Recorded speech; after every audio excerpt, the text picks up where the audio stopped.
Federal government data for the past couple of months have yet to be released.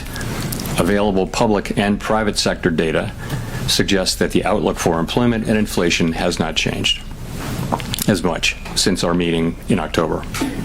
Conditions in the labor market appear to be gradually cooling, and inflation remains somewhat elevated. In support of our goals, in light of the balance of risks to employment and inflation, today the Federal Open Market Committee decided to lower our policy interest rate by a 1/4 percentage point. As a separate matter, we also decided to initiate purchases of shorter-term Treasury securities solely for the purpose of maintaining an ample supply of reserves over time, thus supporting effective control of our policy rate. At today's meeting, the committee decided to lower the target range for the federal funds rate by a 1/4 percentage point to 3.5 to 3.75%. In the near term, risks to inflation are tilted to the upside and risks to employment to the downside, a challenging situation. There is no risk-free path for policy as we navigate this tension between our employment and inflation goals.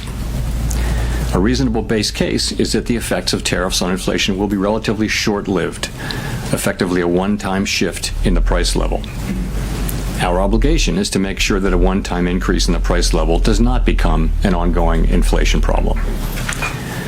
But with downside risks to employment having risen in recent months, the balance of risks has shifted.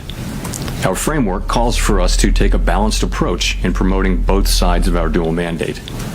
Accordingly, we judged it appropriate at this meeting to lower our policy rate by a 1/4 percentage point.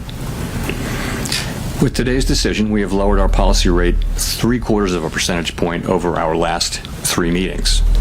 This further normalization of our policy stance should help stabilize the labor market while allowing inflation to resume its downward trend toward 2% once the effects of tariffs have passed through.